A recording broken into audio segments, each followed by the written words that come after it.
When we last checked in with Game Over, we spent more than an hour recapping the story and ending of Snatcher, a convoluted adventure game with one of the longest and craziest 16-bit conclusions you're ever gonna see.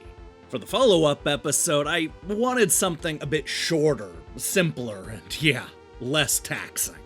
That's why we're gonna talk about On the Ball, the platformer racing game hybrid from Taito, where the only plot twist is the level spinning around a marble trying to find its way to the exit.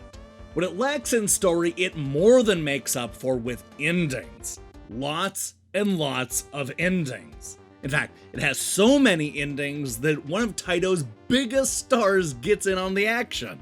Turn back now if you don't want to know what happens next, because today we're going to spoil the story and ending for On the Ball on the Super Nintendo. This is Game Over, the early years.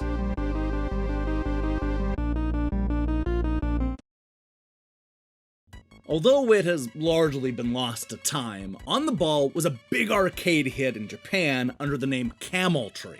While it didn't find the same success on the Super Nintendo, it did manage to win over critics who raved about the inventive use of Mode 7 effects and likened the game to marble madness. And you know what? That 16-bit platformer puzzle thing is still a lot of fun. The whole concept is to get your ball from one side of the maze to the other by rotating the world around it, all without running into too many hazards and obstacles.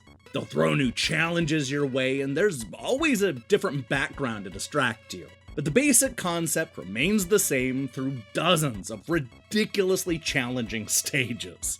Now, as you might imagine, On the Ball doesn't have much of a story setup. In fact, it doesn't have much of a story at all.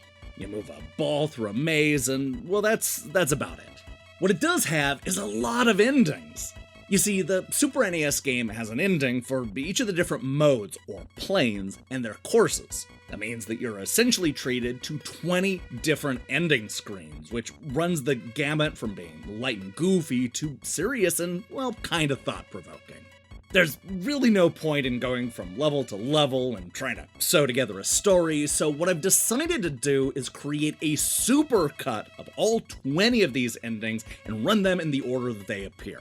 We'll come back on the other side and talk about the best and worst ending screens, but for right now, this is what happens when you beat all the levels in On the Ball.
Now, as I mentioned already, On the Ball is based on the popular arcade game Cameltry.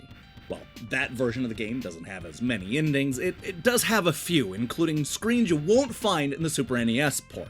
Better still, the endings actually look better than they do on the home consoles, including actual animation that gives the screens that much needed oomph. Here's a much shorter supercut of the arcade endings.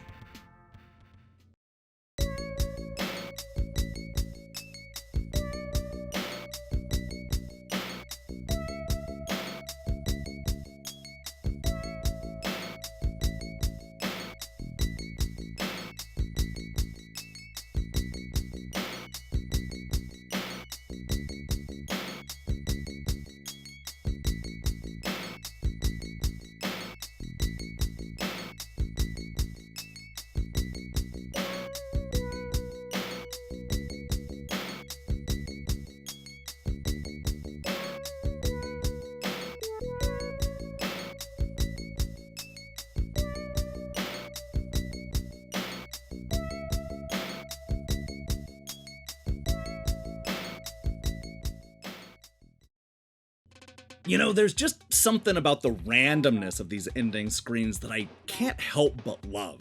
I mean, part of me wishes that they told a more coherent story and maybe built to something, but I also kinda love the chaotic nature of the ending screens. We go from peaceful scenery to the ball literally getting shot out of a volcano, complete with lava. And somehow, between all of that, there's a woman playing pool, a shirtless warrior, a robot, this alien, and even Bub and Bob from Bubble Bobble show up. It's all super random, but also a lot of fun. My favorite ending, just in case you wanted to know, is this ninja one from the second phase's beginning course. It goes to show that even in a game where you guide a marble through a giant maze, there's still enough room for ninjas. That, my friends, is why the 1990s was awesome. Hey, thanks for watching this episode of Game Over, the early years. If you liked what you saw here, then you should know that we post new episodes almost every Monday. Now here's the question I have for you. What is your favorite On the Ball ending screen? Do you agree with me and think that the ninja is best, or are you more about the alien or robot, or who knows, maybe even that buffalo? Let me see your picks in the comments below. In other news, we'll be back later this week with a review of Destroy All Humans, Skater XL, and Cruel Band's Career. Yeah, it's gonna be a packed week, so I strongly recommend you click that subscribe button and support what we're doing here. Until then,